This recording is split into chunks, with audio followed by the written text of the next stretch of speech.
Good afternoon.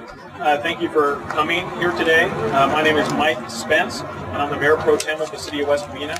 And we're all here because we're opposed to SB 54, the Sanctuary State Bill. And we're opposed to it because it usurps local control and limits the ability of local law enforcement to get rid of violent criminals, rapists, child molesters. That's why we're here today, because we're united that our public safety is endangered by what's going on in Sacramento. And so first I'd like to introduce to you the mayor of Walnut, Eric Ching. Hi, I'm Eric Ching. I'm a mayor of the city of Walnut. I'm against this bill. I want to share a quick story with you. Last year we had a resident, a jogger, last February. He was running down our street, and one immigrant decided to kill somebody so that he can stay in the United States. And this bill will protect this criminal from being deported. That's why I'm here, to speak against the bill. I think we all agree that we don't want criminals here, the ability to stay here. I think that's our consensus. So with that, I want to also turn over to Senator Anderson, or is it? The mic. Yeah, thank you. I'd like to mention that the mayor of San Marino's here, Stephen Wong. He's here as well in support. And at this time, though, we're going to hear from the Chief of Police of the City of West Covina, Dave Falk. Good afternoon, everyone. Thank you for coming today. I just wanted to say a few words about SB 54 and the impact it will have on the City of West Covina and also the surrounding communities. As a police department, we work very closely with and have great relationships with our community. And the thing we're most concerned about is maintaining that relationship and doing so in such a way that there's a level of trust. And to do so, we work behind the scenes with our federal partners on a consistent basis. Our biggest fear is if this bill passes, that our federal agencies will be fanning out into our local communities, creating that question of relationship with our local agencies. We want people to feel comfortable reporting crimes. We certainly want them to feel comfortable calling us when they need assistance. And that won't necessarily happen if they're fear of our officers being in that particular situation. We are not here to enforce immigration laws. That's not what we do as a local police department. This is also the stance of the California Police Chiefs Association and the Los Angeles County Police Chiefs Association. And with that, I'd like to hand it back to Mayor Pro. There's been one voice in Sacramento that has been leading the charge against the Sanctuary State Bill, and that's State Senator Joel Anderson. Thank you. Mike, I want to thank you for hosting us here at City Hall. SB 54 shields felons. We have 11,661 felons serving in our prison system. That does not include all the felons that are serving in our local county and city jails. This bill will shield rapists and child molesters so that they would return to our communities to prey on us again. And it forces ICE to go door to door looking for those felons and picking up dreamers along the way. There is no greater threat to dreamers than SB 54 because it shields felons, forcing ICE into neighborhoods. With that, I'd like to open up to any questions that you may have about the bill or about how it would work. What are the concerns that if you can't have any communication with federal authorities that it could jeopardize, viable investigations? Well, let me turn it over to the police chief because the investigations is not much. That's a very good question. Thank you very much for asking that. We work, as you said, very closely with our federal partners on local and federal investigations, and that would directly compromise our ability to handle not just straight investigations locally, but our narcotics investigations that go more regionally. So it's very important to maintain those relationships. Chief, how specifically would this legislation allow for the harboring of rapists and murderers, serious stuff? Well, many of the handoffs occur behind the scenes in our jail system. We work closely with the Los Angeles County Sheriffs here in West Covina. We hand off our prisoners to them specifically to have those federal warrants, and this would not allow us to be able to handle that in the same manner. That's the fear that the senator has spoken specifically, that now ICE would be fanning out into our communities looking for the same people that we can no longer work with them directly. What specifically in the bill is different than the system that the sheriff is using now, where he doesn't actively go out and enforce immigration laws, and allows immigration authorities to take What's the difference? I can tell you that right now, in many of the jails, ICE rents space and has access to the computer system, so they do all the immigration work inside the jail. The sheriff does nothing. All he does is allow them to have access to that information. SB 54 would prohibit that communication. So in our in our state prisons, we have 11,661 undocumented felons serving right now. They would not be allowed to communicate with ICE to ensure that they are deported after they finish serving their sentence. Now, one of the aspects that people are being concerned about is Jeff Sessions speaking out about the loss of federal money to help. Well, this year alone, the state is receiving $50.6 million in federal grants to offset the housing costs of those felons. If SB 54 passes, we would no longer qualify for those grants and we could not apply for them. So we'd lose that $50.6 million. In the case of Orange County, they said it would be $22 million to Orange County sheriffs. When you make a $22 million cut, you can't cut enough police cars. You can't cut enough and save enough in your energy bills. It's officers on the street. Ultimately, we're going to lose officers on the street because we failed to qualify for those federal grants. We identified an easy $117, and we have a poster up there right here, that identifies $117 million. It's low-lying fruit. But we know that Jeff Sessions said, Secretary Sessions said, there's $4.1 billion nationally, and the lion's share of that money comes to California, so the number could be as high as $1 billion. The problem occurs because we have task force, gang task force, drug task forces. We get federal money for that because of the illegal immigration aspect of it. Over here, we have this fellow, Randall Ellison, is serving right now in Kings County Jail, and he's a felon. They have 400 people in their jail, 19 of them are identified as undocumented felons, and he's from Canada. But he's a drug runner, and those are all the drugs that he had in it. That's all cocaine. So the sheriff there, Sheriff Robinson, is scared to death that he won't be able to communicate to ICE and turn this man over when he's finished in his jail. This is a huge risk to us. The other aspect is that we're shielding these felons, rapists and child molesters primarily, and they return to our community. ICE has no place else to go but into the community, into those undocumented communities to chase these felons down. And we saw in Los Angeles back in January, they had 150 warrants. They came in with 150 warrants, they couldn't find all the felons, and they picked up 19 additional people. Because when they went to their doors and the felon wasn't home, they asked for everybody's papers. And when they couldn't produce those papers, they were deported. That's why this is the greatest threat to Dreamers. SB 54 will be responsible for more Dreamers being deported. I think there's a huge distinction that SB 54 does not see. If someone comes to our country looking for a better life, there are tremendous arguments of why they should stay. There is no good argument why a felon, why a murderer, rapist, or child molester should be shielded only to jeopardize everybody else here in California. So this is a huge issue, both on a financial level and on a criminal level. Is there another question?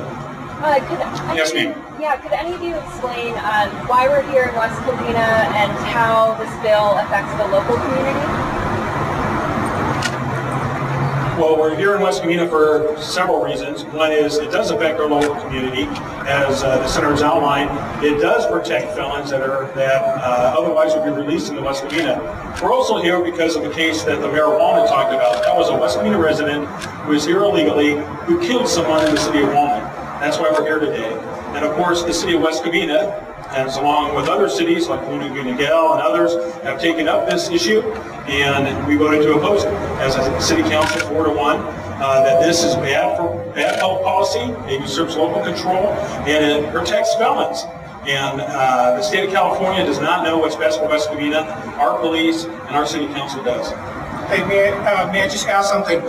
Not just only City of Walnut and West Covina. City of Diamond Bar Mayor Jimmy Lin also is opposed this law. So I also am Mayor of El Cajon, a number of cities. So we're starting a movement. It's called Mayor for Safe Cities. We're going to start that from all the way down to San Diego to NorCal. So you're going to see this movement. I want to thank you for covering this. So the more people know about it, the more mayors will join this force to fight against this bill. Thank you. Hello, my name is Stephen Huang. I'm a city council member from San Marino. I'm just doing this because this is for a good cause, and I just want to have safe neighborhood everywhere in California. Thank you. And we also have the Mayor Pro Tem from the city of Acadia, Peter Amundsen, here as well in support. Are there any other questions? One more question I have for the chief. Your counterpart in Los Angeles, Chief Charlie Beck, has said many times that in order for him to be able to keep his community safe, it's vitally important to have a very strong relationship with the immigrant community in Los Angeles. And his position that immigration enforcement and law enforcement has to be a clear line of demarcation and no way to, and it should never be crossed, or you can't keep the community safe.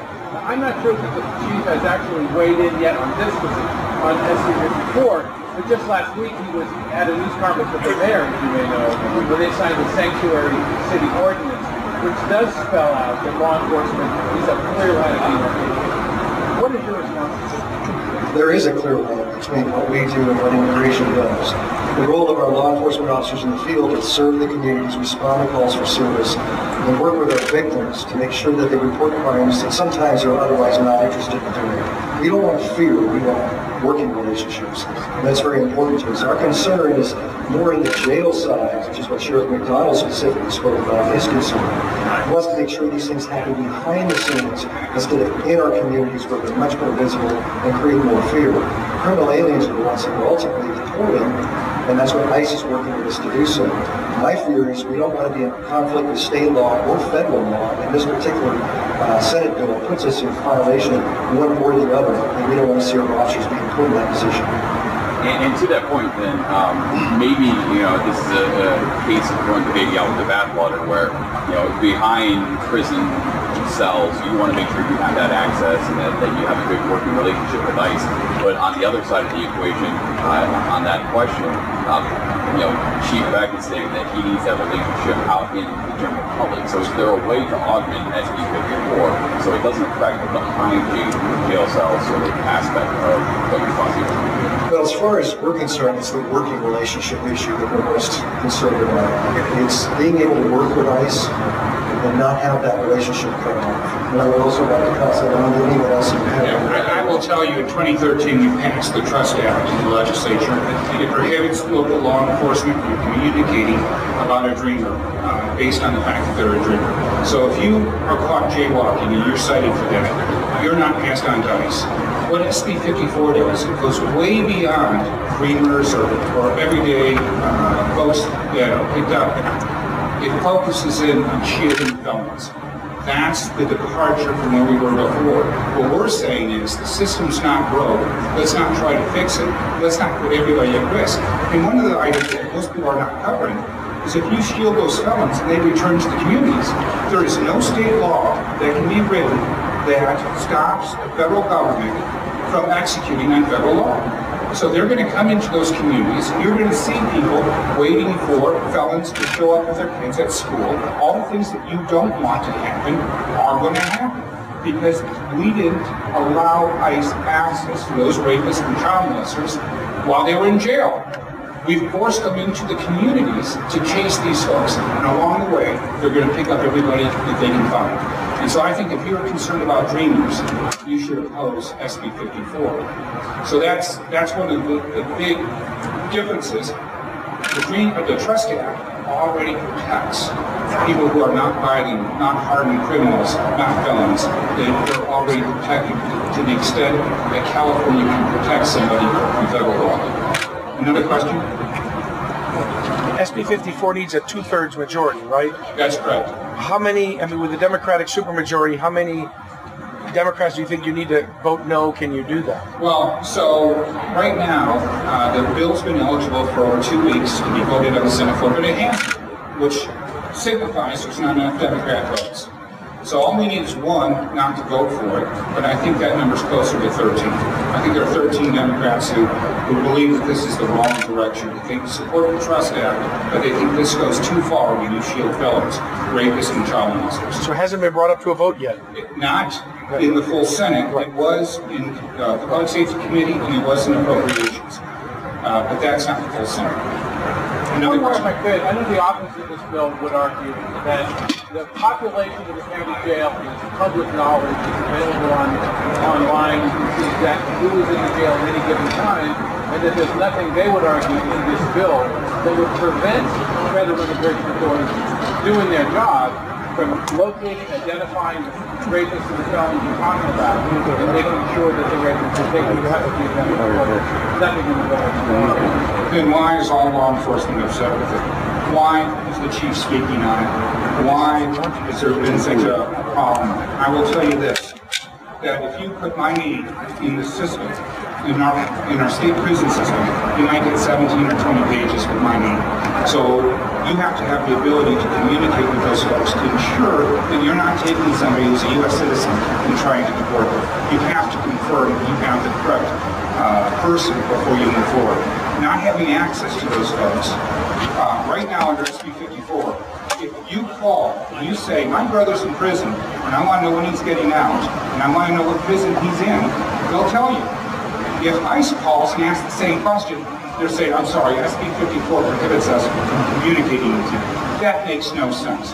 Why would we shield rapists and child molesters only to come back to our communities and force ICE to look for them there? It's my position.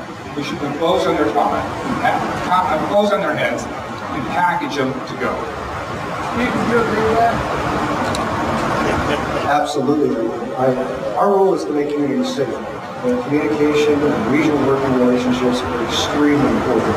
If you look at the state of California, and I use West Covina as an example, we're the lowest officer rate ratio now in many, many years. As a direct result, we need those relationships, and working with ICE is one of those.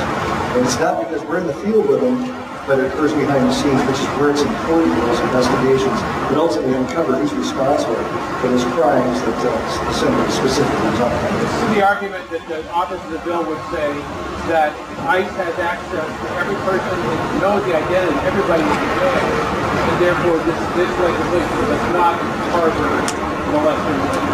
I think that's a question you probably have to pose to the sheriff. I don't work in that jail to tell you that. The Senator did that pretty well. This prohibits communication, and that's the issue. It's our job to make communities safe and we're concerned with this or not. Any other questions? I have a comment. Oh, is there any questions? Well, on behalf of the City of West Covina and Senator Anderson and the mayors of Walnut, San Marino, and Mayor Pro Tem Arcadia, I want to thank you for coming. Remember, SB 54, Sanctuary State, it usurps local control, limits local law enforcement, and leaves felons in our communities, and it has to be stopped. Thank you very much. Thank you for coming. Mr. Spence, I just wanted to thank you for what you're doing. I go all over to do these things, and everyone's always for this stuff. It's nice that the one time someone's against it, it's in my city, so appreciate it. Well, thank you very much. It's all about public safety, so that's the important thing. I had noticed during your talk that you had said that the vote, it needs a 2/3 to pass, not a simple majority. Why is that? He added urgency to it. And that's the reason why? He may remove the urgency. He most likely would have the votes to put it out if he removed the urgency. But he added urgency. Urgency means that you need a 2/3 because they wanted to move the bill rapidly. He was not anticipating hitting roadblocks. He thought that because he's the President Pro Tem, he could muscle all the Democrats into voting to protect molesters and rapists.